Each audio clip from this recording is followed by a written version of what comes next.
for anybody. So if you don't want your face up on the recording or on the online, because we do upload this when I get time to our website, and you can, it is there for all of YouTube people to see. So if you don't want your face up on there, then it is, go ahead and put your name there instead. I think we're good. Okay, so we're going to start.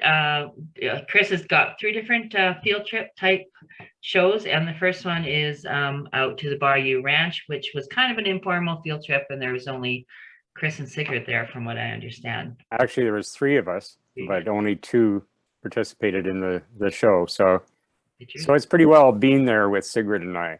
Yeah.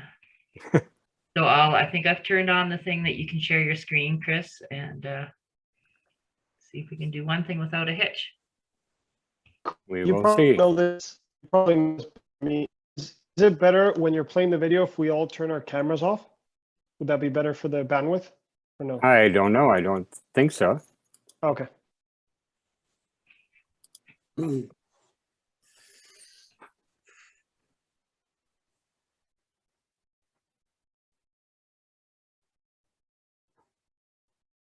Oh, we've got something new.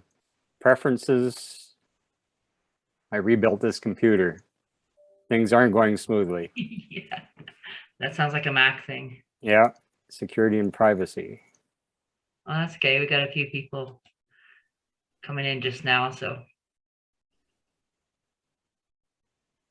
Mine always works so easily. You know what to do? I think so. Yeah. I think you've told other people what to do, so. Yeah, careful.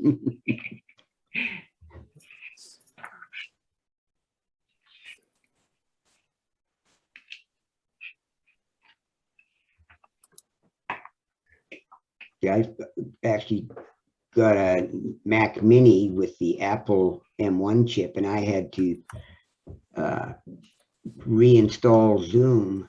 They have apparently separate editions for an Apple chip or the Intel chip. When I first loaded it, I found that my camera wouldn't connect, so that might be happening with your privacy and the share screen thing too, Chris. I think you have to reboot because he's gone.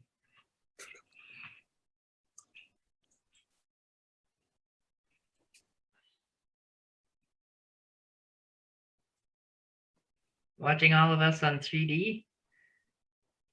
Cauliflower guy. Trevor. I think that's Trevor, right?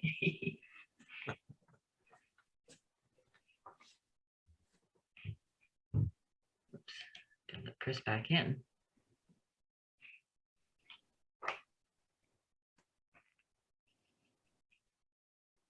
Sorry about that. I think we might be working now. We'll see.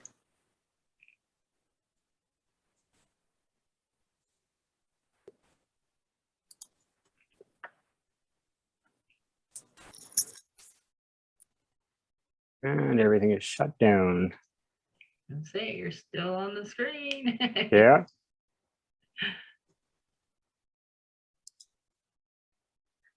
It says universal access.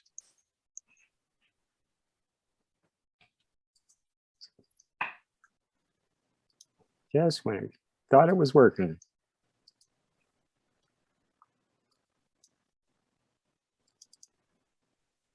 Do you want me to see if somebody else can share it in case it's on this end? Or do you think it's because yours? No, I think it might be working. Let's just try this. There we go. You got the Bayou? Well, it says you started screen sharing, but we don't see anything yet. I was asking you for another password. Here, try mine. There we go. There.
Very nice.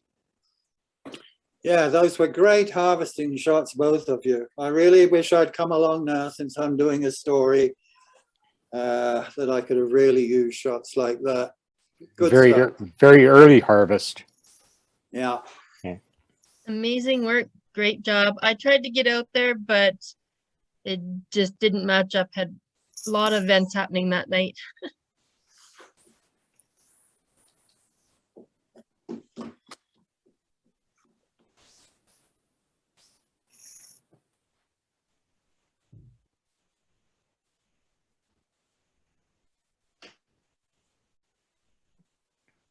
Lorelei is muted.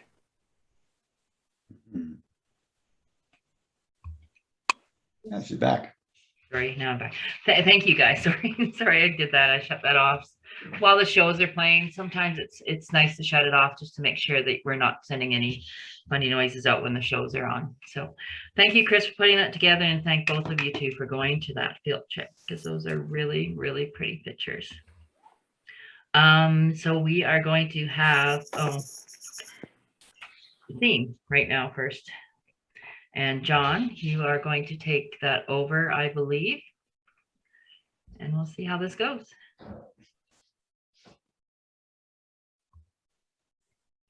Yeah, sorry, it kicked me out and then had to kick me back in. Okay. So I will find the right, sorry, I just need to find the right window now. Too many windows. So the theme this month, for those that are new, was open. The first theme of every year is always an open theme, which means that you can put whatever you want in there. And we get together for most of the meetings the Monday or Tuesday before the meeting, and whoever wants to come can come, and we collect notes on our critique, and that's what Trevor is, not Trevor, that's what John is presenting. Almost there. Just need to do that. Oh, and doing that, I lost my Zoom window. Okay. There we are. All right, and then if I do that work? Yes. Okay. So, I have a mix of notes here. Give you a few minutes with this one.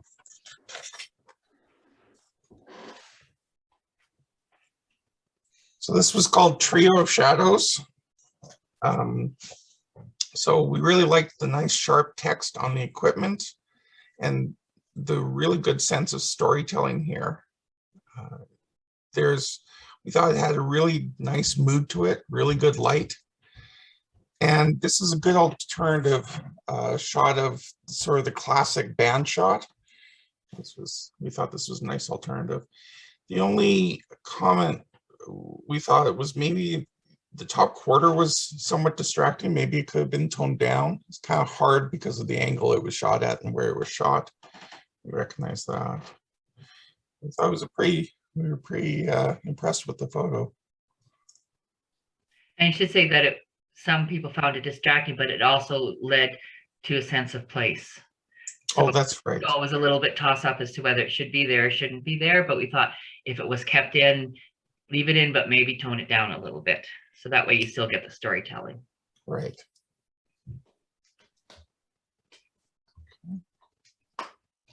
And you've got the photographer's name, And John, or do I need to? this was Byron, as I recall.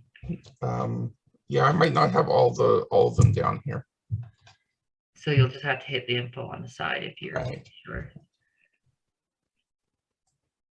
I have to. Yeah. Oh, there, that one. So, yeah. So this was Byron's. Okay. Next one.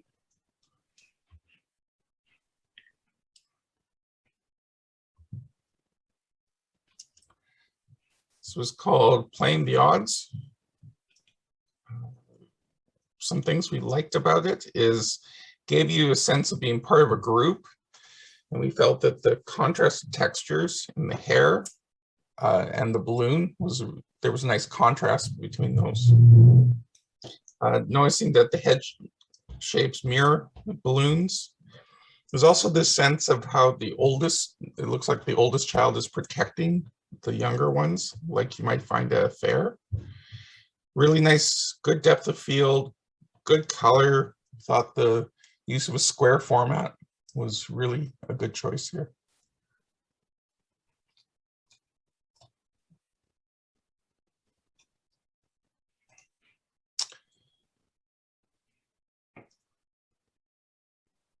Whose photo was it? Oh, sorry. Yeah.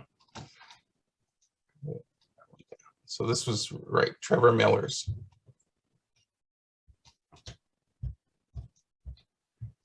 Okay.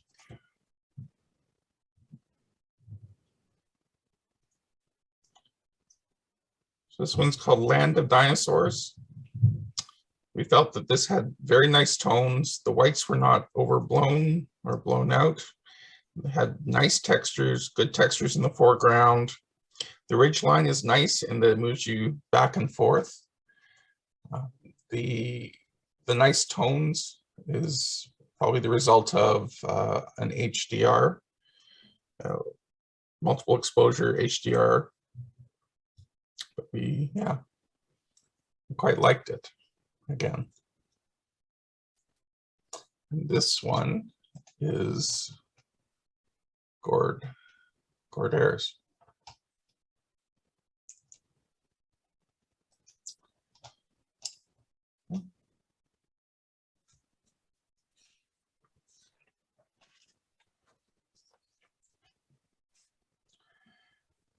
This one's called Salt Spring Sunrise. We thought it had a really nice summertime feel, very nice light. You like the path that leads into the image and the nice contrast of the yellow path in the bottom with corresponding to the yellow up in the left. The only thing that could have been improved is this sense of a black blob in the lower left corner. Just seems a bit too dark. But overall, yeah, a nice, nice picture with boats, I guess. And yeah, and this one was Judy Gunlocks.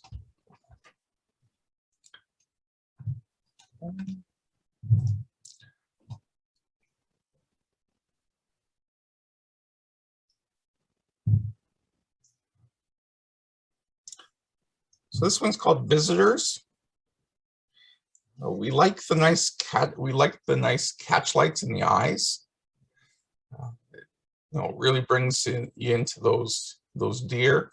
Felt that it could use a crop to better focus on the subject. It was a little too much going on in the photo, and that's that bright spot in the upper left.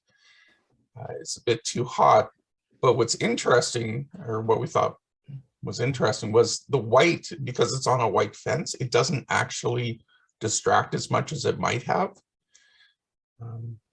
But those were, that's what we thought of this one. And this was, I believe it was Rolf's. Yeah.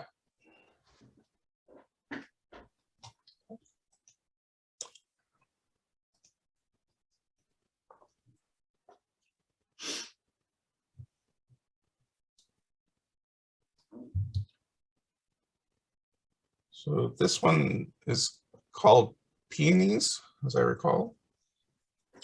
One of the things we thought was really good about it is how the stamens are really nice and sharp. And we had a bit of a discussion about in flower photography that center of the flower is really important. It's like how in a portrait you have to get the eyes really sharp for it to be appreciated. And then it's okay if the petals of the flower are a little more blurred, but getting that nice center sharp is really, we thought was really important. This has really nice textures and shapes. We wondered if that white spot might be a spider. Sort of one of those things, once you see it, you can't unsee it. So if you didn't see it before, thought maybe it was a bit dark, but maybe that was intentional. But again, I mean, really nice photo. This one is by Sigrid.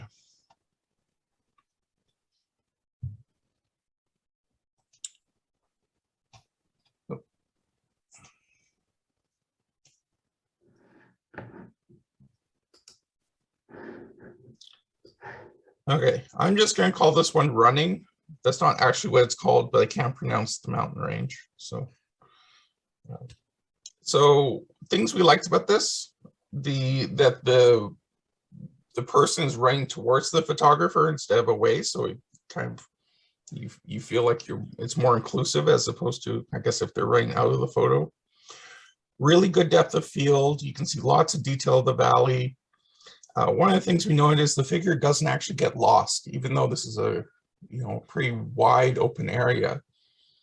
The figure doesn't get lost, and part of that has to do with because it's intersecting with the slope. We also noted that it's right at that sort of sweet spot in composition, that 1/3 by 1/3 intersection. Like the colors of the trees versus the dark of the mountains, and that light spot on the right was really adds to this photo.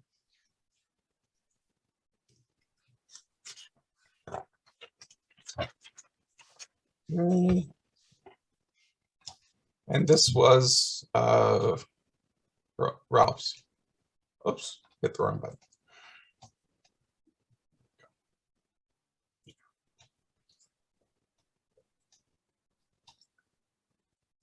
All right.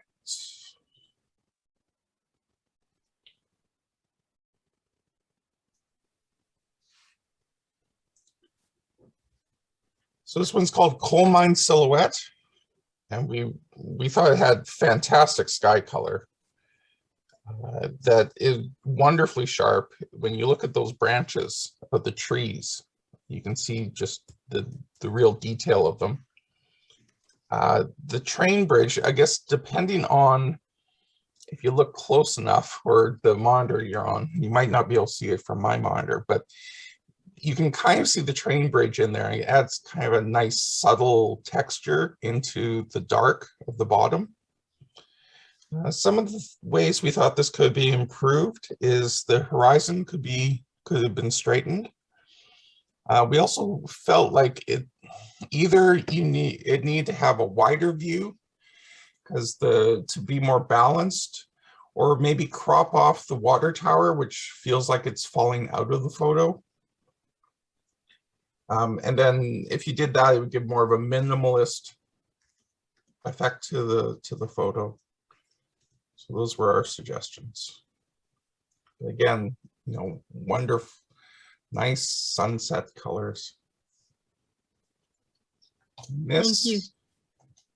That was mine, Dana's. Yeah. Yeah. Thank you. I'll try doing some of those ideas. Yeah. You're welcome.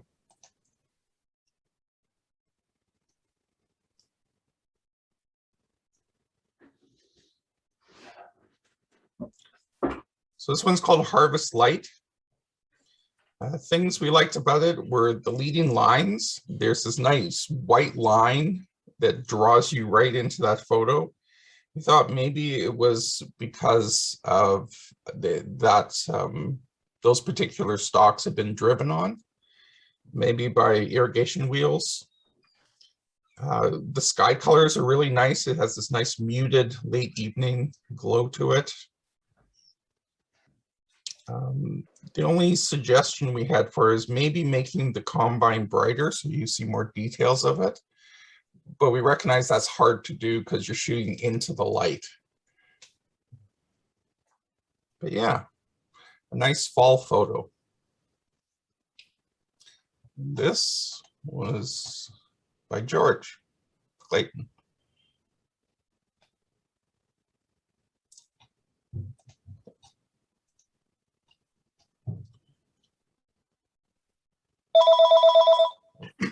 Sorry.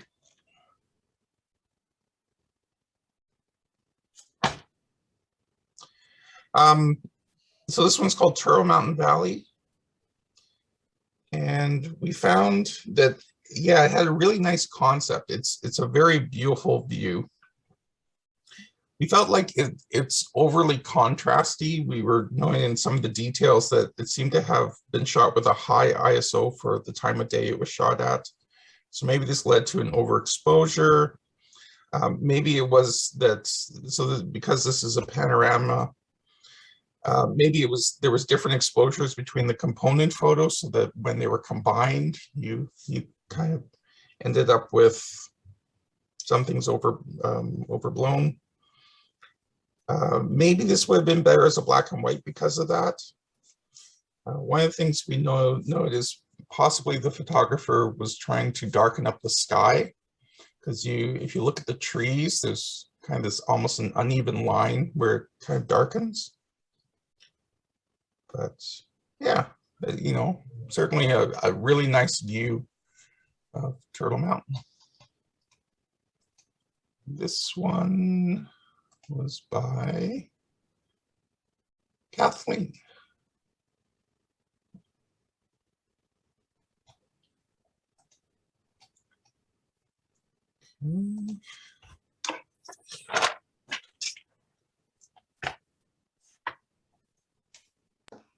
From perhaps a comment from Kathleen, if she's with us, what technique she was using, because it is a very interesting set of tones that she's achieved in there.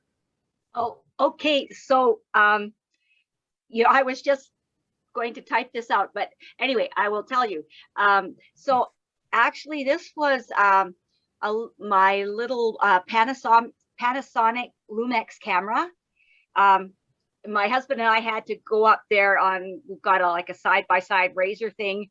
So it just shakes and you can't take the really good camera. Anyway, my Panasonic does like the panorama.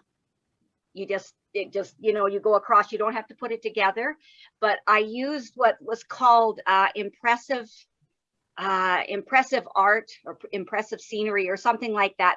So it automatically did that in there. So that's why it's looking different, I guess.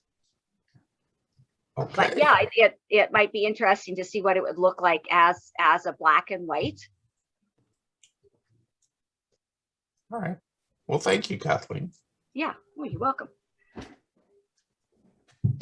Thanks for explaining that, Jess. Some of those filters on the cameras can do some unexpected things. And unfortunately, you won't have an original left.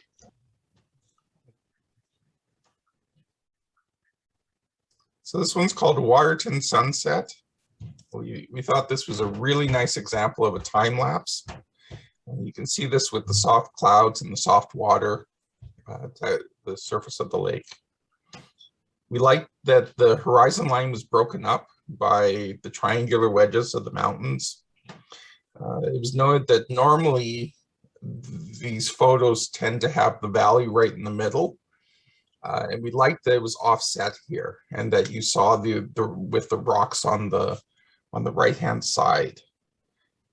So we thought it was a very nice alternate view of what we might normally see. Has really nice tones. Yeah, very, very nice evening shot. And this one was by Doug Petru.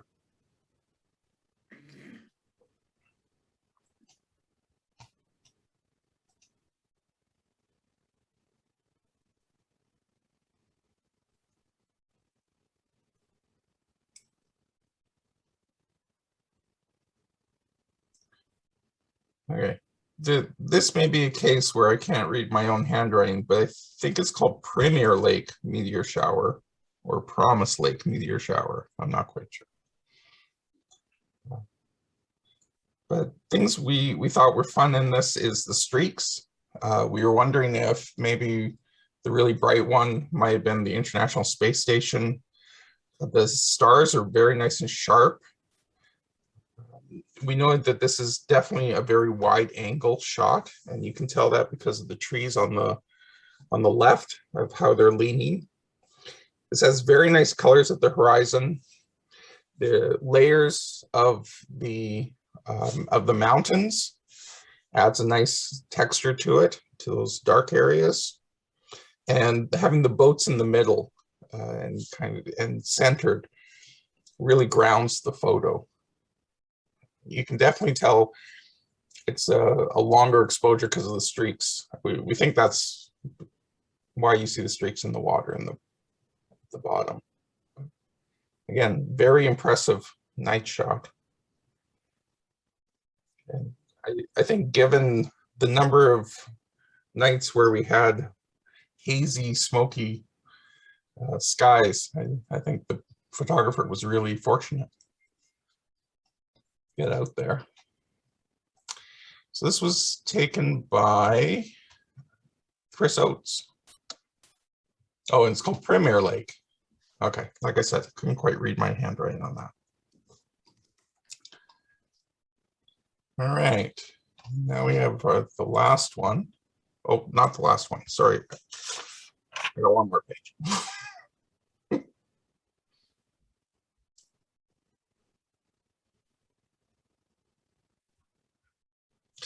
So things we liked in this photo, all I wrote down was cat. So I know that's not quite the title. We'll get to the title in a minute. Really like the expression, the cat's eyes. There's a really nice sense of humor in the photo. Love the catch lights in the cat's eyes. That the purple and the yellow are nice complementary colors. Adds to the photo. The only sort of thing we noted here was that reflection at the back of the book is distracting. But again, that's hard to fix because it's a reflective surface. It has that, of course, plasticky laminate on it. But very, very fun photo. This one was by Sean, called Story Time.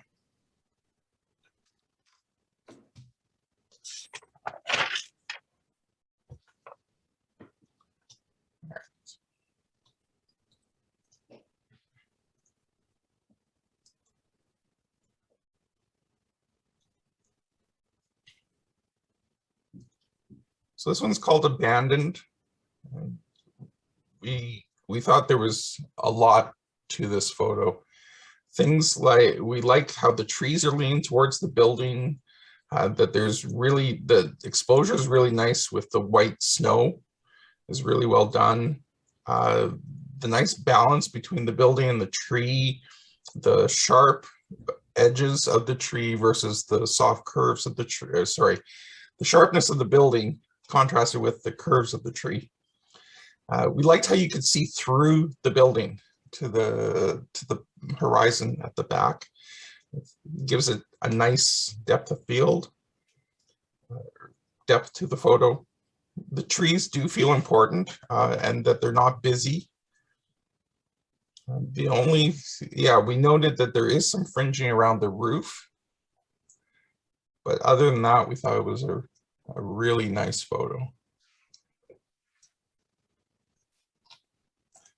This one, I believe, yeah, was Chris Cook's.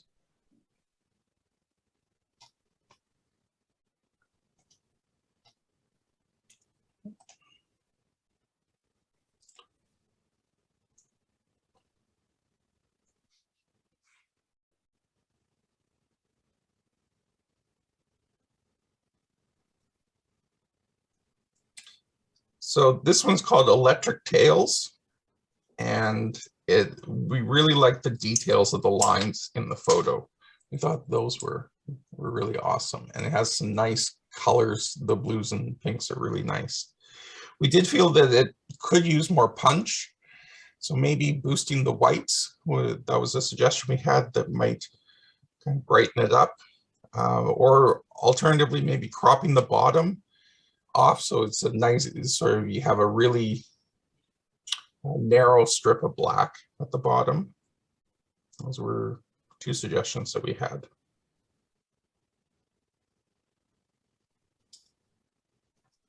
This one is by El Presidente, Laura Lee. Okay.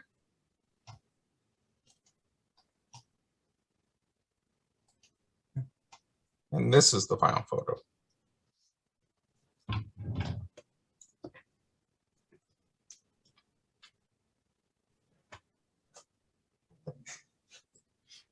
So this one's called Watching the World. We felt like it had the subject had really good placement. We liked the matching gold in the eyes and the rock. That the eyes were at that 1/3 spot, so that the composition was really nice in that respect. And felt like the detail in the fur was really nice. You know, you really, I guess it gives a very nice soft feel to it, like you want to cuddle up with this thing.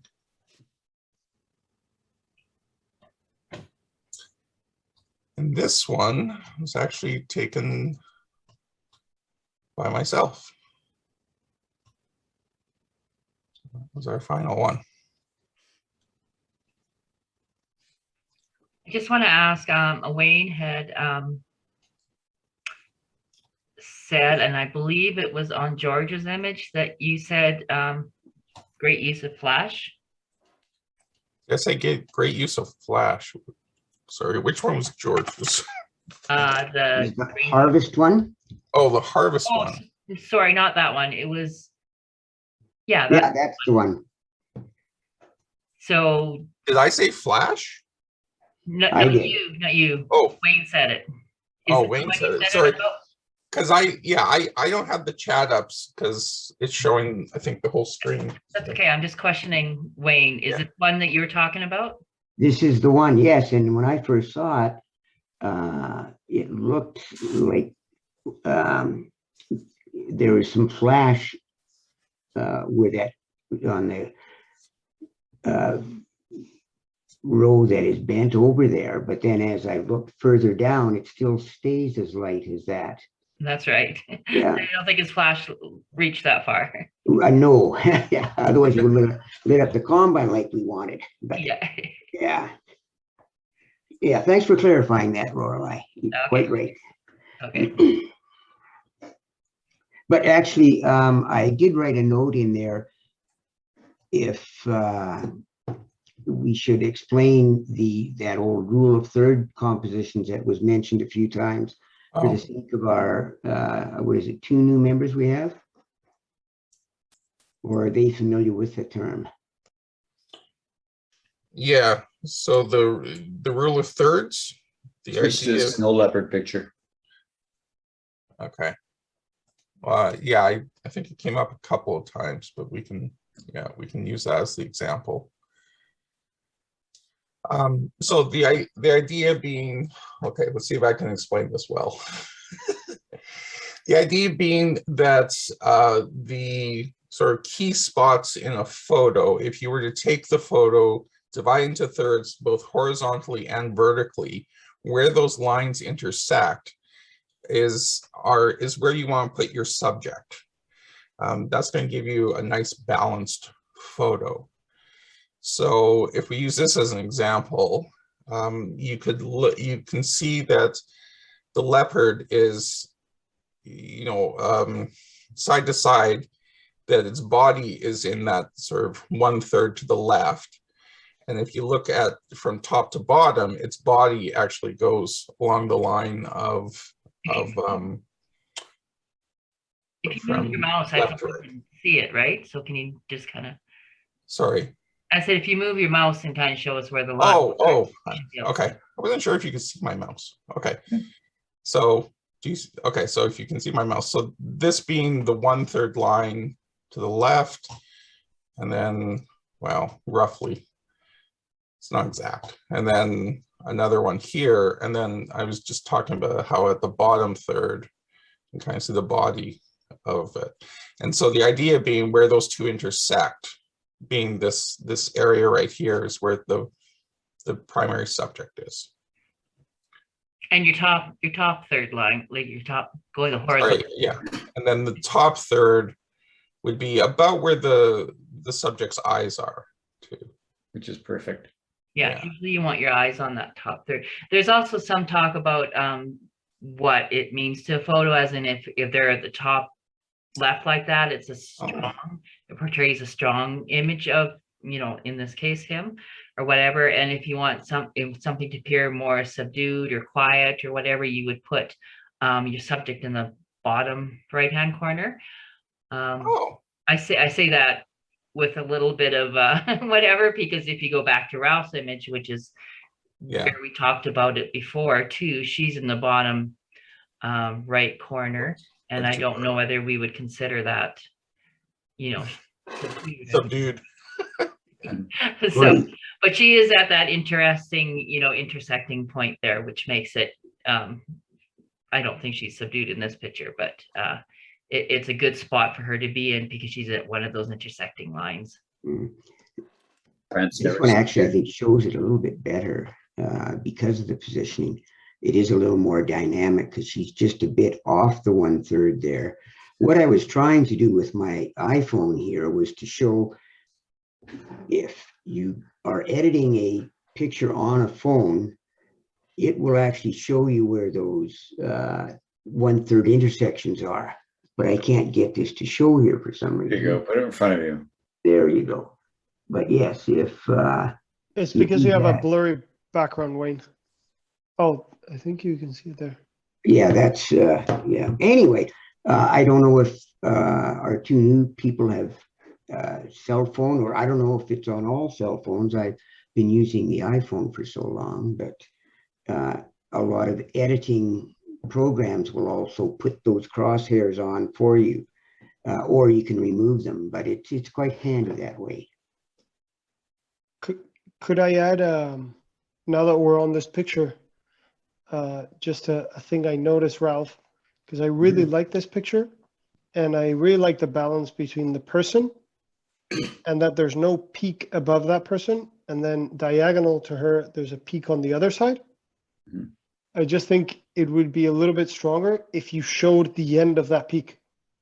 On the left. Top of the left one? The top, yeah. I probably have a copy with that, but yeah, Oh, I agree. Okay. But I really like I this don't picture. think It's that can very be nice. done. I think that peak goes on forever. Can't be Is done. it could be, it could be as well.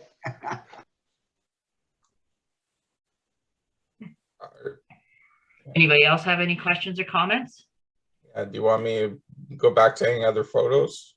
Does Chris want to tell us about his night shot? Sure.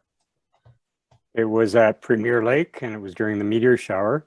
I don't know if that was the space station or not, but Too far. there were a lot of meteors that night. It was the peak, and it was with a wide-angle lens, very wide, 14 millimeter. Anything else you'd like to know? And so are the streaks in the water because the water was moving? I'm not sure why that is. Yeah, I think that would be the cause there, really. I noticed there is a bit of a light coming in from the bottom on the water there too. What is that light source from, Chris? There is very little light. It's just probably the cabins at the far end, or I'm not sure. Okay. It's a beach there, and there's no light anywhere around there. Oh yeah.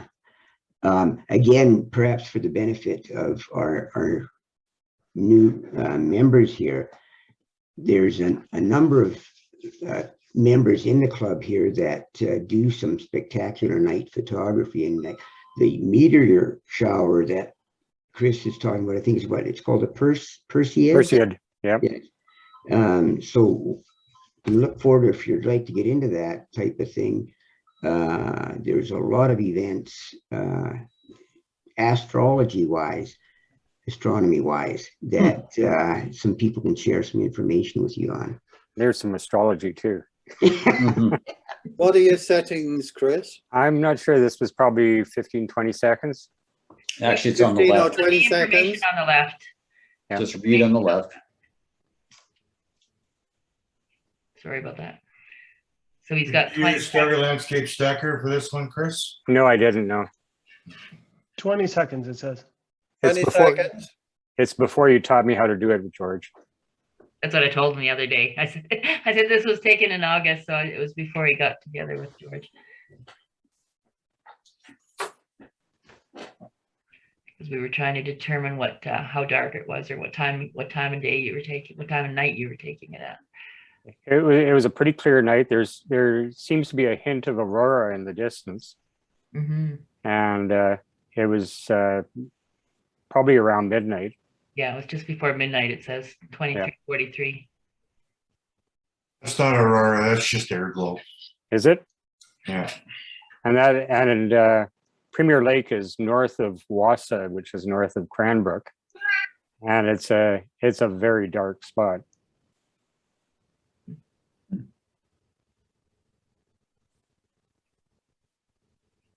Excellent image. Thank you. Nice, nice pick. So Alicia, how come we keep losing you and coming back? Anyways, anybody got any other questions? We're all good, then yeah, John, you can stop screen sharing.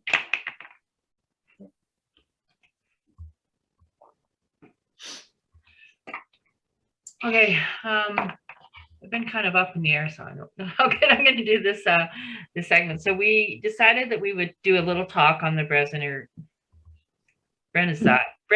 method. Sorry about that. And for those of you that don't know about it, it gets a little bit detailed because you have to understand the difference between a wide lens and a narrow lens, right? So a wide lens, if you set it at, I should pull up my demo here. I have to share a screen, right? Or do you know? You guys see what yeah, you did. Now we only see you. Yeah, right. So I will pull this up.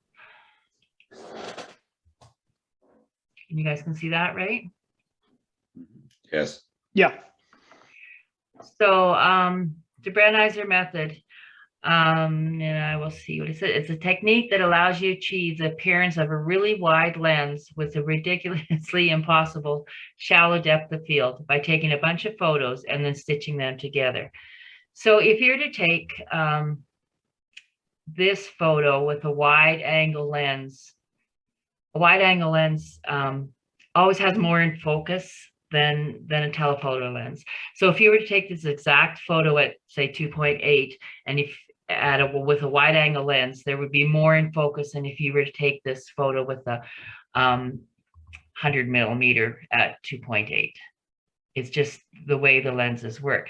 So if you watch, so these were, for instance, this one, he says that this was taken with 22 separate images. So what he does is he takes a whole bunch of images.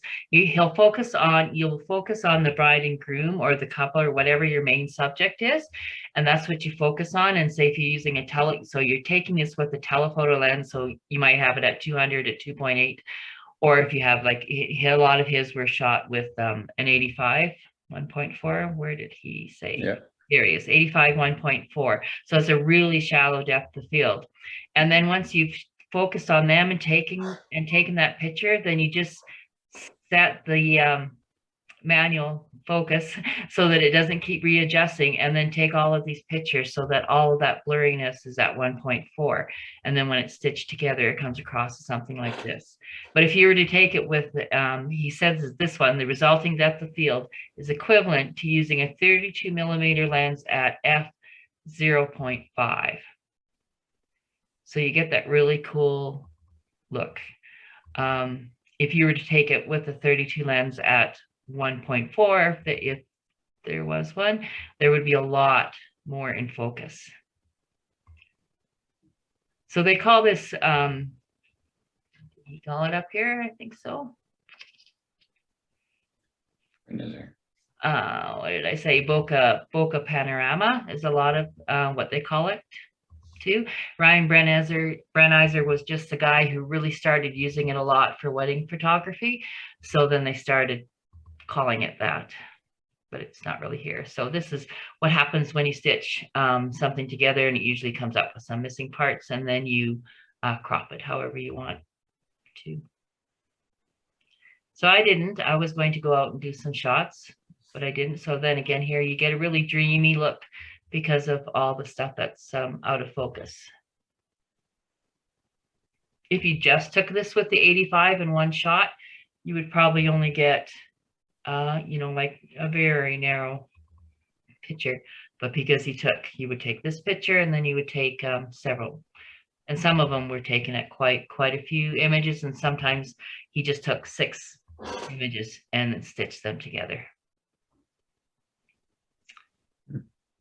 Another one. Some of them don't show up quite as, you know, to me that's not quite as dreamy looking. This one's pretty nice. So it's not just for portraits. There are other times you can use it, probably for architecture or something. And again, this one he took with the 85 1.4, and it's equivalent of a 34 millimeter at 0.56, which there is, you know, no such thing. Lorelei, I have a question. Where, like, let's say in this one that you have your mouse on, it says 8 images with the 85 millimeter at 1.4, right? Where is he taking those shots? Like, where is he focusing on each shot? Is he moving like a panel, like shooting? If you watch it, well, you can see in the one that he stitched up here. It's not just, you can tell he's like up here, Yeah. over here, and over here. He's just So he going shoots all over the around place. them. Okay. Huh. And if you watch him, there was one, I had pulled up a video of him shooting, but it was really long and a whole bunch of other stuff in between there, so I didn't bring it up to show you. But he's standing there, and he's just, you know, getting that first shot, and then he just goes around and makes sure he gets as much as he thinks he needs in the scene, and just keeps taking pictures, all these pictures. Well, do you think this picture on the bottom left, right? Like you have the stitching picture, Yeah. and on the bottom left of the up, go up on the picture that he stitched everything.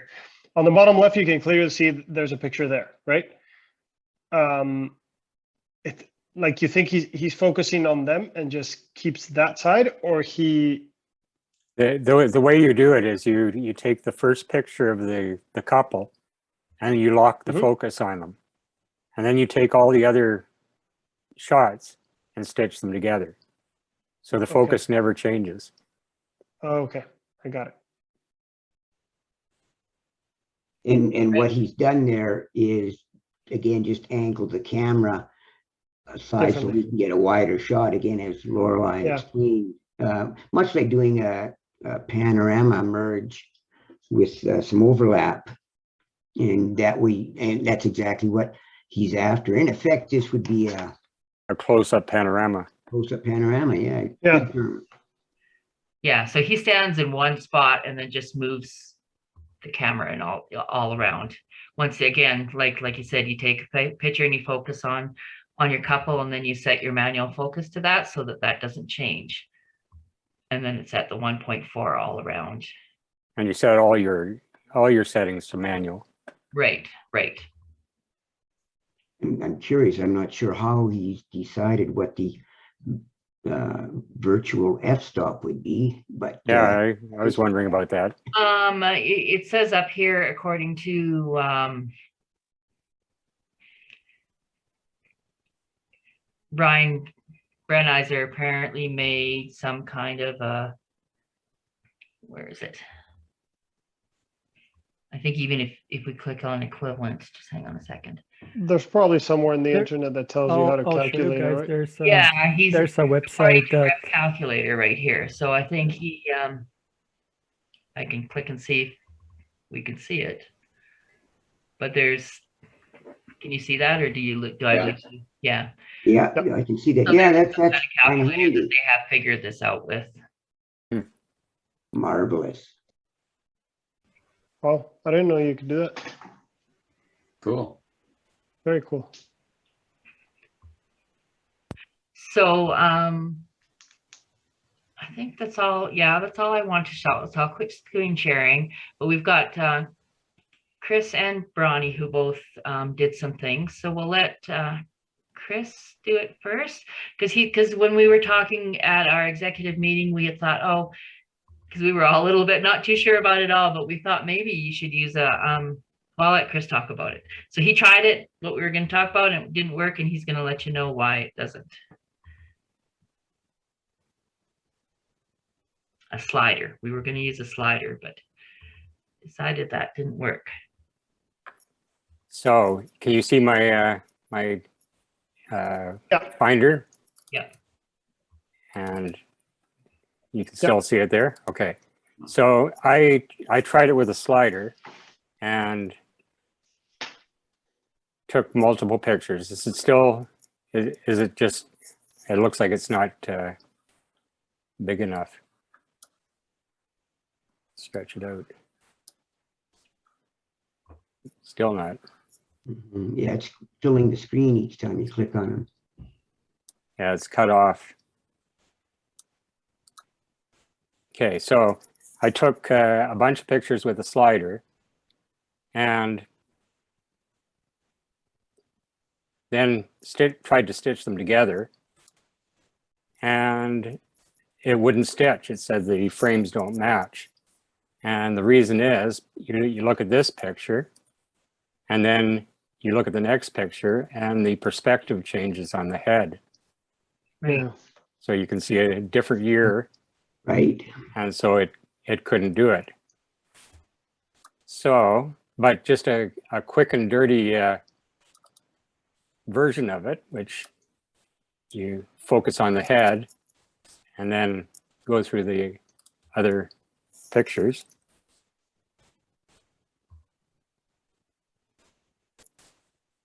And put them together, and it works fine. So this is, again, it's not showing the whole screen, but Good It's- good example, Chris.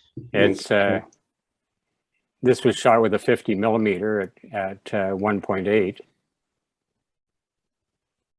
And it creates the bokeh panorama, but very simple to do.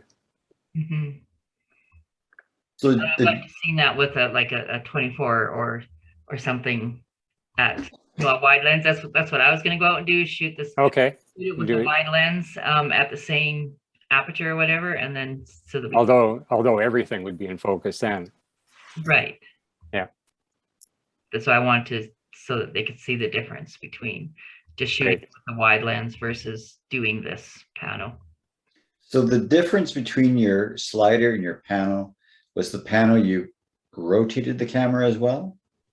With the panel, I just stood in one spot and did it like a regular panorama. Yeah, so you kind of get a curve arc to your, Yeah. yeah, okay. Whereas the slider physically moves the camera It left would to be right. like stepping sideways and stepping sideways again when you put it on the Yeah. slider, right? Which you can't do because then it won't Changing. stitch it. Yep. Okay. Awesome, thank you, Chris. And Bronny, you have one that you did? Yeah, I do. I can quickly show you what I did.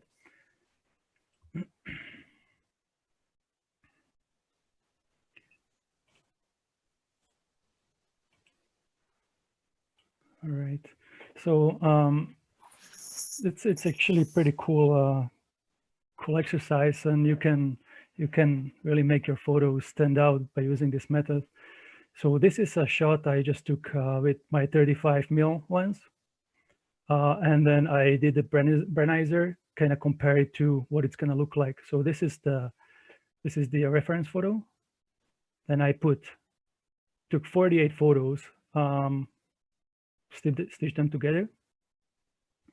And this is the final image. Yeah. There. So, that one. so if you look at this, I'll just kind of zoom in a little bit. You see how much it's kind of in focus in there versus when you do the Brenizer. I ended up with, so I put it into that calculator that Lorelei was showing earlier. So I ended up with imitating 39 millimeter lens at 0.52. So, right, so it's pretty cool to achieve anything like that with your lens. Yeah. You normally wouldn't be able to achieve. So I was shooting 48 photos. I was quite overlapping. I'm pretty sure I could get away with maybe half of them. Didn't need to shoot as many for the stacking. The only disadvantage I see, as you can guys see here on the bottom, it's because I was hand holding anything. I didn't have any sliding rails or anything like that. So you can see a little bit of curve down here comparing to the straight lines in the reference photo. And that's caused because me panning the camera all around. So I just started here in the middle. I went all the way up, moved down here, then these pictures, then up these pictures, and so on.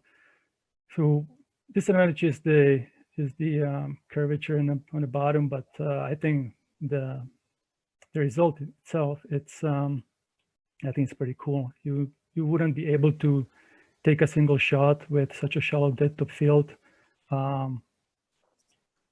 ever. So yeah, that wide of a shot. That wide of a shot. Even if I was shooting this with my 200 mil at 2.8, I would never get this shallow depth of field. So it's pretty cool method, and it's a good tool to have, and it works for portraits. It works for landscape. You just imagine you have a really cool looking tree somewhere, but there's some other trees in the background, and you just want to isolate a tree.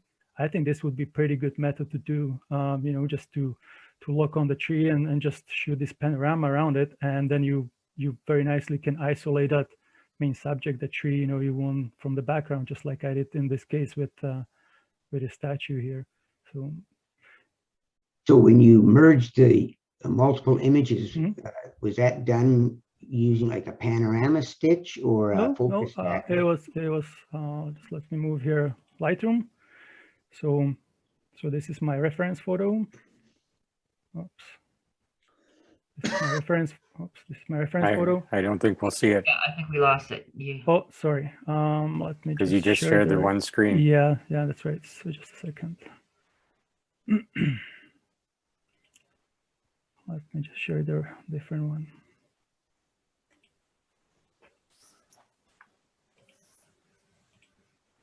So here's the reference photo I took with a 35 mil, and then as you can tell, I was just shooting this image is going down. As you can tell, I was quite overlapping, so I didn't have to overlap as much. And then I was just going up, and then just move to the left a little bit, and just going down and so on. So I took 48 photos, and then what you do, you just select them like this. All these 48, and then you just right click and photo merge here and to panorama, and what it does, it just spits out this thing. So it's a pretty big file. It's like 80 megabytes or something like that when I switched it together, and then I just cropped it, and that's the result I showed you. So again, it's gonna take a while to load 100%. But so what lens did you use to take the pictures? So for this one, I use my 105 mil 1.4. Yeah. So yeah, you can already get pretty shallow depth of field shooting with that. Plus, when you stitch it together, it's really, you can isolate the subject from the background like you wouldn't be able with any wide angle lens. So it's just a cool tool to have in your back pocket. It doesn't work all the time, but sometimes it works, and you can make your photos look very different and very unique from anything you see. So yeah, the way it shows on the screen right now, it looks quite three-dimensional. She just pops out from that background. Right. Yeah. So if you compare this to this, right, you can tell the huge difference. So Seems to work well when there's a foreground and a background. that's a good comment. That's why I was looking for something in a foreground as well for these bushes. So it kind of gives you all the depth in the foreground and background. That's a really good comment. Thanks for that, Chris. Yeah. What I did notice, Brownie, in this picture is that, and I mean, I guess with like trying it out more, everything can get tweaked, but I did notice that the blur is not even throughout the picture. You know what I mean? Okay. So where exactly? I think, like if you look at the maybe to the left. Let's zoom in a No, little bit. not like it's all blurred, but it's like different degrees of blurriness. You know what I mean? Like I Like think that's- the edge of the bench there over Uh-huh. over the thing, or if you even go a bit more to the left, maybe the window's a bit not as blurry. And I think in the tree there's a spot that is Mhm. not as blurred as the rest. That will Yeah, happen. that area, because that those area happen. there. This? Yeah, but I think it's this kind of one like was. pockets, right? Or no? It would be Um, what's on the same focal plane as. yeah, this one Yeah, is the yeah, sure. branches are where she is. And Oh, these okay, branches they're are in right the where she back. is. Oh, So okay, okay, that makes sense. the branches were kind of coming towards me, so that's why maybe it looks like Yeah, this you're right. area is more focused. But they were closer to me, kind of Mhm. where she is, and these branches are way behind her. So Yeah. that's why it kind of looks a little bit. But if you think about it, if you lock the focus on her, and then you switch your focus to manual, and you just go around, everything should be the same focal Yeah. plane, right? Yeah. Well, that's the thing, those tree branches would be amazing. very close to the same plane of focus.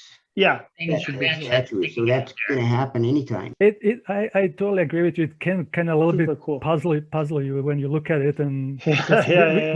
we're not used to looking at pictures like this, wide angle with such a super shallow depth of field. Yeah, So I it's- agree. So yeah, I like to experiment with this. I think I'm gonna use it in the future. It's pretty cool method and trick to know. So that's why we decided to kind of show it, and people can Google Brenizer and play with it, and it's fairly simple. But yeah, the disadvantages definitely for me was the barrel distortion on the bottom, especially when I would start shooting, kind of pointing my camera down, shooting this Yeah. area, then you definitely get that distortion in here. But Well, Especially because you have a very prominent line going across, right? right, yeah, so you can definitely see. But again, it can just Super add to the uniqueness, I guess. Yeah. A question about the barrel distortion that you mentioned. Mhm. In Lightroom, when you do a panorama stitch, it's got Mm. 3 different modes. There's what's cylindrical, perspective, and I don't know, can't recall. Spherical. Spherical. So did you try the all 3? You know what? I did this in Lightroom, the stitch. So I don't think Lightroom has it. Yes, I- it does. It does. Yeah. I'm not sure. I only tried the default one, but that's a good point. Maybe if I try the other ones, maybe that will fix it. It might. I'm not It might. sure. Yeah. I haven't tried it. I haven't tried that one, but yeah, it's worth of trying it for sure. Yeah, that's think all I that's to have. say that Yeah. You can do, if you're doing, for instance, if this was a couple that was standing there, you know how Bronnie caught part of her quite a few times. Sometimes you'll just focus on just them, but sometimes you'll do parts. But anyways, if you do parts, you should always do one shot that just gets the couple. That way, if they move or it doesn't stitch quite right there or something happens, then you can always use that photo to just stick them in the middle again or whatever. Use a Photoshop to get a good picture. But all in all, it should work. But sometimes they say that it's nice to get that base image of the couple by themselves before you start doing all of this. Your Yeah, safe shot. that is correct. Yeah, if you have a moving subjects, for sure, just take one photo that the whole subject is in the picture, so you can use that picture if the other overlapping images are moving or not the same. but yeah, with the statue, it was kind of easy for me, right? But yeah, I agree with Laurelie. If you have moving subject, take a photo of the subject first and then move around your camera.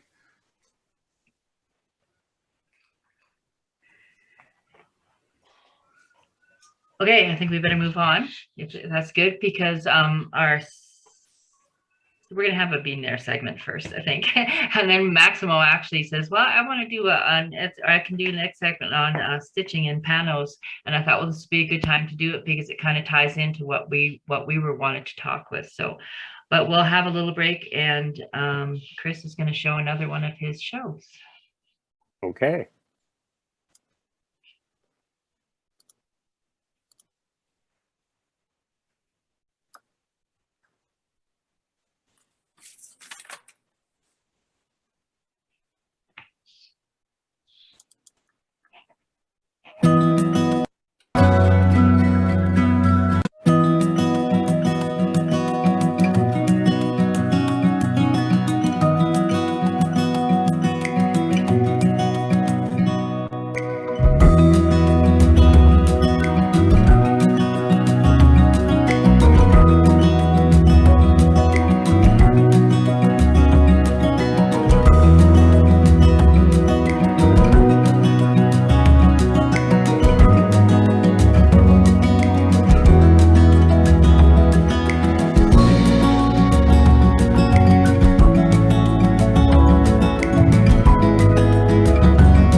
thank you, especially to Netta for letting us all out there.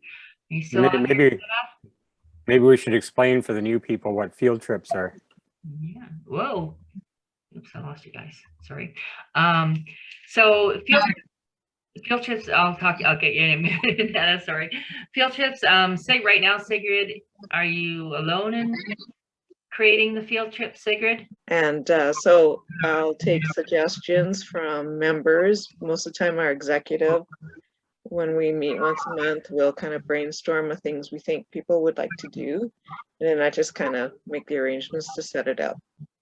So, and I'm always willing to hear new ideas because I kind of want to do different places that we haven't done for a long time or ever, or whatever, just so that we're not always running the same field trips one year after the other. I'd kind of like to see a two or 3 year span between some of them.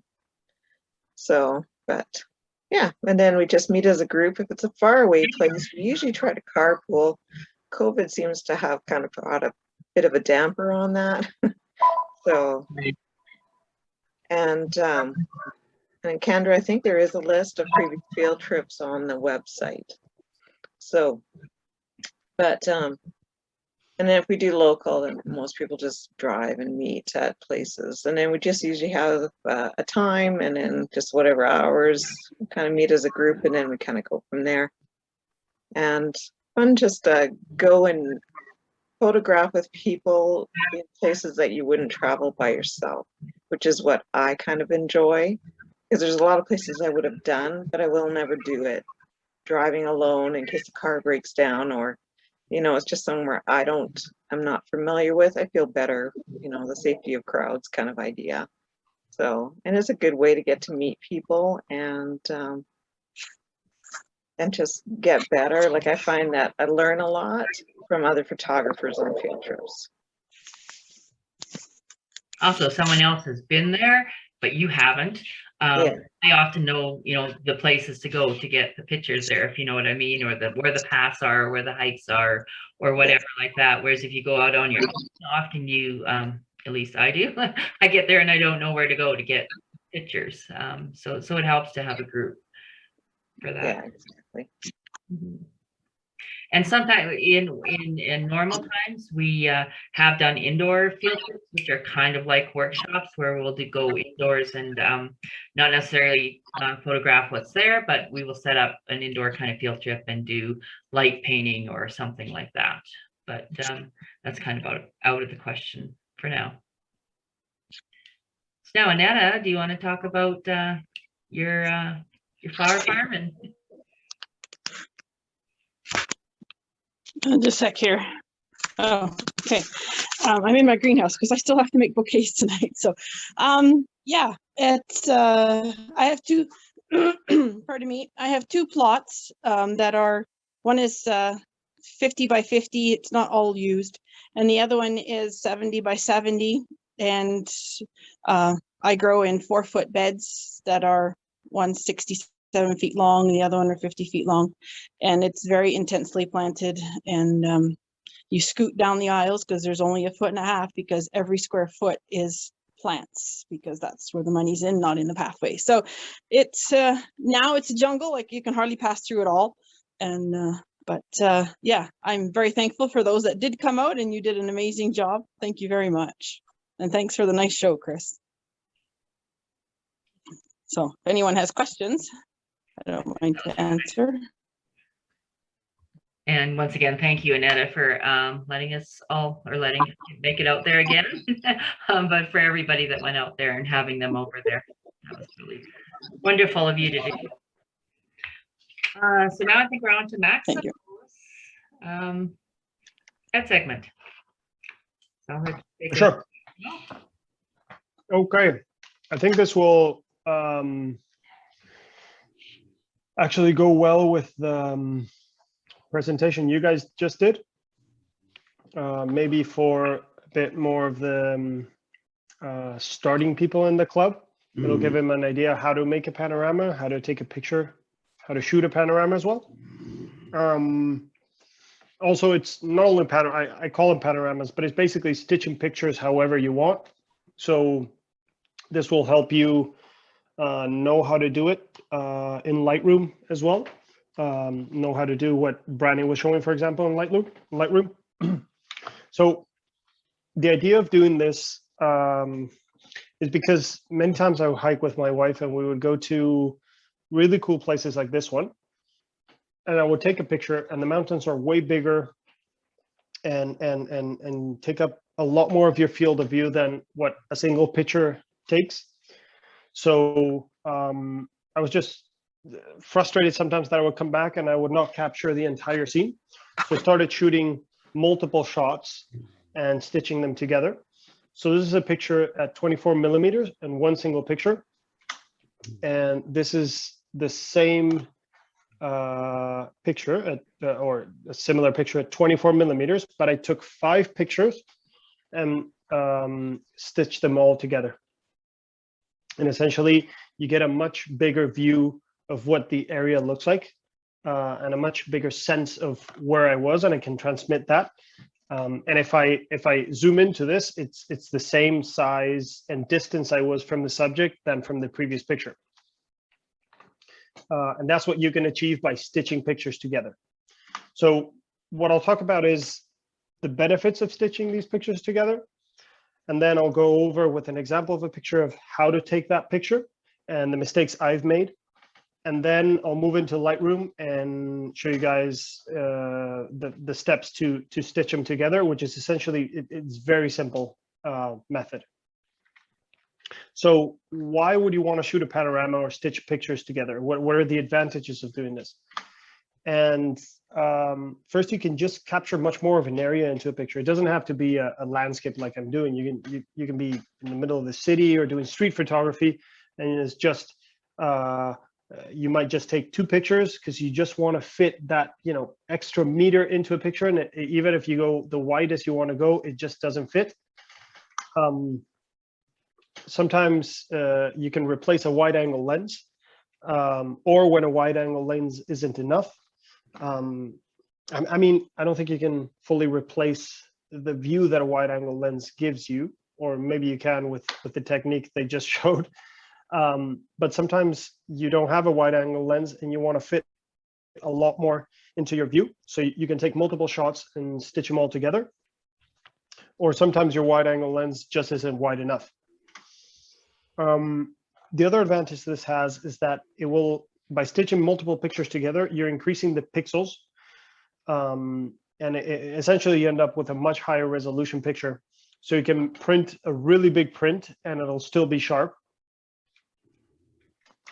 And you can basically show a bigger sense of a real scale of where you were. So I have a lot of times, I shoot a lot of mountains, and many times I shoot them with a wide angle lens to get them into the scene. Give me a second, I'm running out of battery in my laptop. Let me just get the charger.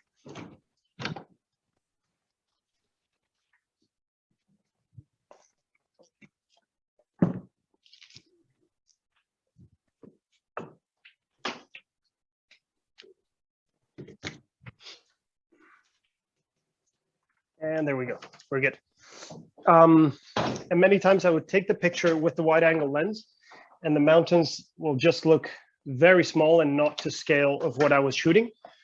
So by stitching pictures together, you can zoom in and take multiple pictures, and then the mountain will look at a much more real scale of what you're looking at. And then the other thing is you can simply focus stack. By stitching pictures together, if you're shooting something very close and then you should have a picture of something that's further away, both of them will be in focus. So when you stitch them, the entire picture is in focus. So here's an example of what I'm talking about. I shot this in Jasper, and this is a single picture. But I felt like I wasn't capturing the expanse and the width of everything that I was seeing. And this picture was taken at 48 millimeters. So in a similar picture, I shot this, where I shot 3 pictures at 44 millimeters. So a similar focal length. And I shot 3 vertical pictures let me see if I can get the laser pointer. There we go. Can you see a laser pointer? Yes. Perfect. So I shot 3 vertical pictures like this and stitched them together. And you can see the entire scene that we were missing in the other picture. And people just look smaller because the picture's crammed into the screen. But if I put it at actual size, side by side, I'm actually shooting at a very similar focal length. And what I mean by they end up being very high resolution is if I zoom into this at 100%, you can see that it's still very sharp. So if I were to print this at its real size, I end up printing a picture that's like 1.5 meters, super sharp. This is another similar example where I actually took this picture. When I took this picture as a single photo, I was missing half of this mountain to the right. And the mountains at the back were actually looking a lot smaller because I had to widen out my view. So I decided to take 3 pictures at 38 millimeters, again, 3 vertical pictures, and stitch them together. And I was able to get this mountain into view, and the mountain actually looked a lot bigger when I shot it this way. So I don't only use this for panoramas. This can be used, like I said, to get that extra amount of image into your photo.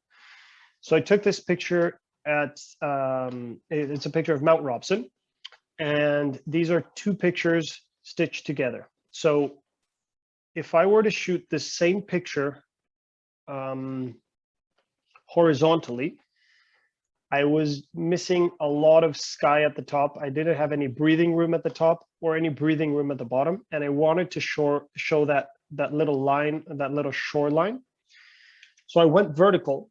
And when I shot the picture vertical, I thought that I was cramming the side of the glacier here, and I didn't give enough breathing room to the ridge of the mountain. So what I decided to do was shoot at 18 millimeters, the same focal length I was using for both the previous pictures, and shoot 2 pictures. So I shot one at the bottom and half of the other one at the top, and I stitched them together, and I got the entire composition into one image after that. So you can get that extra bit of picture into your shot by just taking an extra picture. So how do you shoot that panorama? I will use this picture I took in Jasper as an example of how to shoot it. So I took 3 shots at 46 millimeters for this one, 3 vertical shots like this that I stitched together. Okay. So what do you want to do? If you can shoot it with a tripod, that's better. It's the ideal. It just allows you to be more precise with the shots you're taking, but that's not necessary. This shot I took was actually handheld in a very windy day on the side of a ridge. So the pictures were definitely not taken under the ideal conditions, and all of them were kind of crooked, and the program is very smart and stitched them all together fine. And when you're taking these pictures, you want to try to make sure you're as centered with the scene as possible. So when I took this, I was more or less standing here where the arrow is pointing at, not dead center, but centered enough. Contrary to, for example, if I was standing here when I take this picture, I would have taken one here, and one here. This mountain would end up being very far from where I'm standing, and these mountains here would have been very close. So when the program stitches them, it distorts this mountain as compared to these. So for example, these are some mistakes I made in the past, where in this picture, I was standing here on the side to the left. So as you can see, this mountain is very distorted to the side. It loses sharpness, and it's kind of stretched out. And the distance between the sky and the top of the mountain is very different than what we see here. This gap was bigger than what you see here, but it was definitely not this difference between them. So it stretched the mountain upwards and it cropped the sky. So it basically distorted my entire image. If I had been standing more in the center, it would have been easier to get that entire image into one. And I think this was 3 or 4 pictures I took vertical as well. Another example is this one that I took in Waterton, where I believe I was standing here to the right, and I had this big wall next to me, and I was not dead center in the picture. So basically the program stretched out this mountain and it cropped the top of this wall next to me when this was actually in the picture, because I was standing way too close to this wall and I was really far away from these. So if I had been standing more in the center, I would have been able to get the entire picture to stitch perfectly. And then what you want to do when you're taking those pictures is pick a line to guide you. And what do I mean by that? Is basically you want to focus on an area that's probably in the horizon. When you have mountains, it's kind of hard, but I guided myself by these peaks. And when you're taking each picture, you kind of want to be able to follow that line as you're taking them, because you want to leave the same space at the top as you're leaving at the bottom. Because if you're taking that picture sort of in diagonal, then when all the pictures are stitched together, they're going to be cropped in a diagonal way, and you're going to end up with a lot less sky in this side than on this side, for example, or cropped at the foreground as compared to the other side. So you can basically use, my camera's a very old camera, so I think anybody's camera nowadays will have the grid lines. So you can basically place the grid lines on your camera if you want. I didn't even use grid lines for this picture. I just fired them away and use those grid lines to guide you through the picture. There's your rule of thirds. There's your rule of thirds, exactly, yes. And then when you're shooting, you basically want to capture more or less 50% of the previous picture. You can capture up to 35 and the program will probably still stitch it. So if I have the picture here, what I want to do is take a picture of the left side, then take another picture that encompasses 50% of that side and 50% of a new side. And then my third picture will encompass more or less 50% of this one and the rest of the picture. It doesn't have to be perfect. The algorithm is really good and it will stitch it. What you do want to do is leave enough space at the top and at the bottom, because if you're not very precise with that line, it will crop an area to try to stitch it together perfectly. So always leave some breathing room at the top and at the bottom. Since you're really ramping up the pixels and the definition, cropping is normally not an issue and you'll still end up with a very sharp picture. If to go a bit trickier, much like Branny did with his shots, you can essentially stitch almost anything. You can shoot pictures at the top, pictures at the bottom, pictures at the side, and the algorithm's really good and it will recognize it and patch them all together. So this is a picture I took in the Crow's Nest Pass, and I ended up not being happy with it because I took 3 horizontal pictures and these mountains were really big. And because I took 3 horizontal pictures with a wide angle lens shot at 18 millimeters, the mountains ended up looking very small. And I was not happy with that because it didn't represent what I was looking at. So the next time I went out in a different scene, I made sure I did that right. So what I did here was zoom in at 32 millimeters. So go further in. Of course, the entirety of the mountain that was very big and very close to me did not fit in my screen or in my camera. So what I did was I took 5 pictures of the top scene, and then I took 5 pictures of the bottom scene, making sure that the bottom pictures encompassed 50% of the top pictures and 50% of the picture they had to the side. So I ended up taking 10 pictures of the entire scene. And then the program just stitches them all together. And if you want to see the resolution that this ends up with, this would be a little square of 100% zoom. If I zoom in, you can see that the picture, maybe sharing it through Zoom is not the best, but the picture is very sharp. So if I were to print this, it's a giant print that is very, very sharp.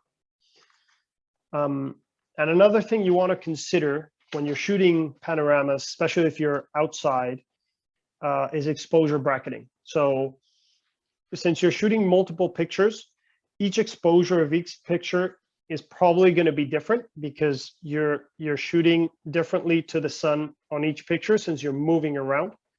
So what I recommend is actually putting exposure bracketing, so shooting one shot at the right exposure and then one shot, one stop above and one shot, one stop below. If you have a crazy dynamic range, you can even take 5 shots. And for the picture here, oh, sorry, for the previous picture, I actually took 30 shots because for each square, I took 3 pictures. And then the program will do an HDR panorama stitch all together. So it will recognize and fuse the 3 exposures and combine all the pictures together. And finally, if you're shooting outside, avoid using a polarizer when you do this, because you're going to get a crazy effect in the sky, because the polarizers is going to be set at a different angle from the sun on every shot. So you're going to get a very different darkness on each part of the sky. So let's see how we do this in Lightroom. Let me stop sharing because I believe I have to share again to go into Lightroom, which is here. I'll show you basically what Branny did in Lightroom with a much simpler example. So we have these 3 pictures here, the ones in red. And this is simply the library of Lightroom. And to combine them, I click on the first one, and then I go Shift and click on the last one. So it selects all the pictures. And you right click on the pictures, and you go up to Photo Merge. So if you had taken multiple exposures of each one, you can just click HDR Panorama, and it will fuse them all together. But in this case, since it's a single exposure of each one, I just click Panorama. And these are the settings of the panorama before it merges it. So here it's combining the panorama. It's not fully merged till I click Merge here at the bottom. And these are the 3 projections that Dwayne was talking about. So we have spherical, which it'll basically, I think it basically fills the inside of a sphere with the picture. Cylindrical, which I think it basically wraps the picture around a cylinder. And perspective, which I'm not sure what it does. So you can select the one that looks the best for you. Each picture, depending on the situation, will have one that looks better for it. Sometimes it'll distort it to the side. Sometimes it'll stretch up the mountain or whatever you're shooting if you're shooting a building. You can select auto cropped or not have it selected. So if you don't have it selected, this is how you see what the pictures look like before the cropping, the automatic cropping that the computer does.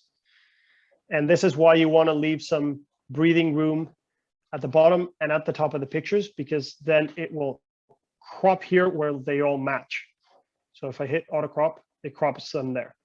You can click fill edges, where basically the program will do, if you have, let's say, clouds here at the top, if you click fill edges, the program will replicate these clouds at the top and fill them all together. Same with the bottom. But if you have very complex, distinctive foreground, for example, it will not do a good job of doing that. Auto settings simply processes your photo in an auto setting way. And then you simply click merge and give it a little time till it merges. And normally, depending on how many pictures you use, it can take from 30 seconds to 5 to 10 minutes, and depending on how fast your computer is. So here we have the 3 pictures I have picked, and here is the picture that I ended up with. And this is it. This is the merge once it's finished. And the great thing of this is that it merges it into a raw file. So it doesn't spit out a JPEG or anything like that. So you can edit it as a raw file and just go into the develop settings and just edit it. And that's about it. If anybody has some questions, I'm happy to take some. And I'm sure there's a lot of people that do panoramas in the club that might have a lot more tips than the ones I just gave. I guess I have one tip, which is sometimes when you're out and you take lots of shots, you kind of forget which ones are the ones for the panorama. So one technique I've heard of is you take a photo of your hand, then take the shots for your panorama, and then take another shot of your hand. So you kind of have this bracket of, you know, that was the set of shots that you wanted to use. That's a great advice, John, because I have definitely gone through a lot of pictures that I cannot figure out which one was supposed to go with which.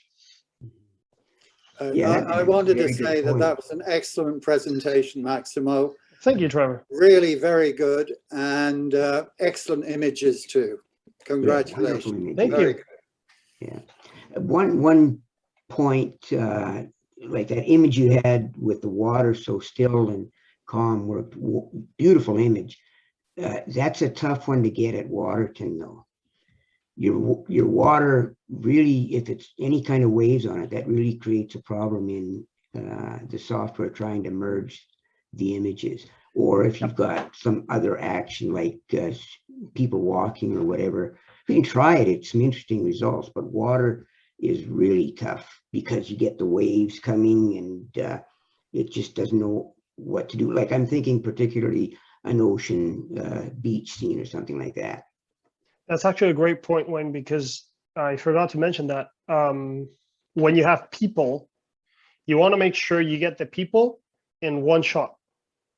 And you're not getting in the second shot a part of those people, because then the program cannot stitch them, because if the people are moving, they have to be still, because if the people are moving, the program will stitch maybe 3 arms onto somebody or something like that.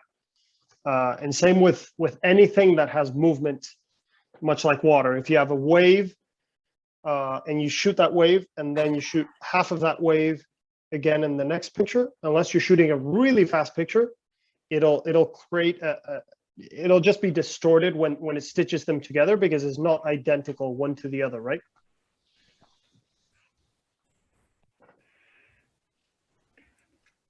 Like, have you tried to for these specific issues, like with the water and stuff like stitching them in Photoshop actually, and selecting which part of the image will be the base, and then just adding to it, just kind of like manually kind of matching it, those photos? I don't know if you ever tried that. Yeah, I know that can be done. I have not done that because I specifically tried to avoid that. So then it just stitches fast in Lightroom. But I know that, yeah, I know that can be done in Photoshop. I haven't really played much with it. Maybe you can do a presentation on it, Brandy. No, I'm not as going. I just saw a guy. He was shooting people, subjects were people. So obviously they were moving it, you know, at the time of his, where he was doing the panel. And then I know he was stitching it in Photoshop in a way that they weren't like replicating in different shots. And, you know, he was, it was quite interesting. It required a little bit more work, obviously, but the result was really good. I can definitely see that. Yeah. You can probably blend out or clone out certain things that you don't like from the people. I've definitely had 2-3-legged people sometimes. And I think I could have been able to clone out maybe a leg or something to look good, but yeah, it's definitely a lot more work.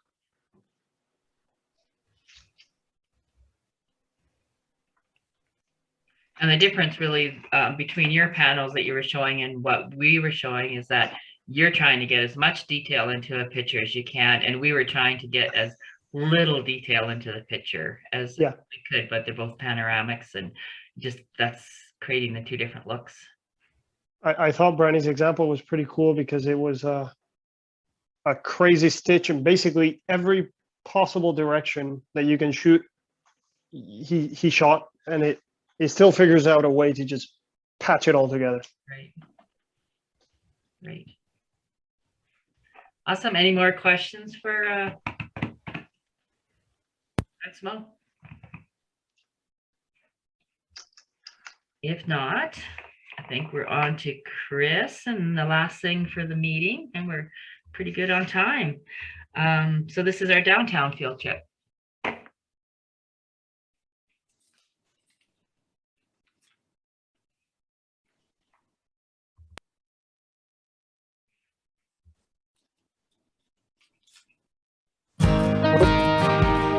Not that one.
Thank you, Chris, and everybody that went out. There's way more people there than I thought taking pictures that day. Yeah, beautiful. Anybody? So yeah, we talked a bit about the field trips. Forget what I was going to say now. Anyways, something about the newcomers I was going to say. Oh, I know, I was going to say that especially when for the newcomers, for like Ruth, who's very new with your camera, the field trips are really, really the best place to get a hands-on learning of your camera. That even when we met in meetings, it's really hard for us to do a demo where we're actually going out and touching your camera and finding your settings and those kind of things that might help you out. That I really encourage, if you can make it to any field trips, then don't be afraid to ask anybody for some help. Or if you see somebody taking a picture, say, hey, what are you doing there? And how can I do that with my camera, kind of thing. So just want to welcome you to do that. So is there anybody else, any questions about the field trips or anything else that was presented today? We have our next one planned already. Right. Do you want to talk about it? October the 2nd, going to Waterton. And I was thinking a meeting maybe 10:30, whatever group would like. And do you know the spot? It's going to be behind the Prince of Wales Hotel, but before you get to Kilmary Lodge, there's like a little camp or day thing. Oh, the and it's day really use area. deep. What's that? The day use area. Yeah. And if you go to the back of it, you can go to the shore, and then there's these really cool rocks. And they have some windblown trees, and there's a whole pathway that goes there. And I've gone to the rocks. I've never done the pathway, but I thought that would be kind of a cool meeting spot if you guys were in for it. Do you want to run that by me again, where it is? It actually faces directly into Mount Vimy, and just before you get to Kilmary Lodge, but it's on the back side of the Prince of Wales Hotel, there is a day use area, and it's really quite deep. And if you kind of go all the way to the end of it, we will be close to these really cool rocks that jet out, and they just look like something that's not anywhere else in the park. And you can take a pathway up there, and does anybody know where that is besides me? I have to draw a little map when we send it out, because I'm really unclear what road you're talking about that we need to turn on or whatever. But yeah, just draw a little map when we send out the information for the field. Isn't it opposite the Cameron Lake Road? Yes, absolutely. Exactly opposite the Cameron Lake Road. Yeah. Okay. What time is that, Sigrid? You think 10 or 10:30? What would the group? Raise your hand. 10, 10:30, because I like sleeping in a bit. 10:30. Photographers like getting up at sunrise. And see us. I'll be there. I'll be there earlier. Yeah. I'd like to come, but would there be a way if I could catch a ride with somebody? Not with COVID. Yeah, with COVID. Won't be there. Oh, way to go, Chris. Oh, look at you go. That is so cool.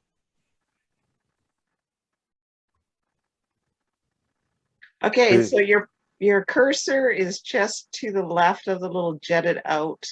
Right No, there. to your right, sorry. Right there. Those are the rocks I want to get to. And that's the Prince of Wales. Yeah.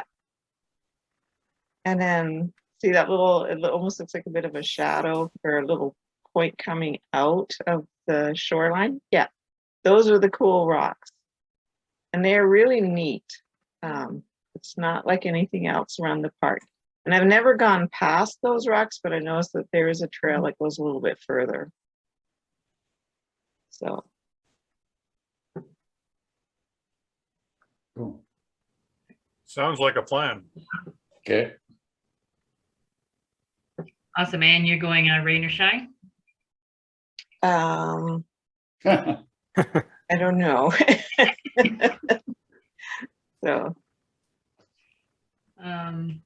you don't want to meet in town first and then, no, we'll just go out there because some people want to go out early. It's likely going to be off and on all day, right?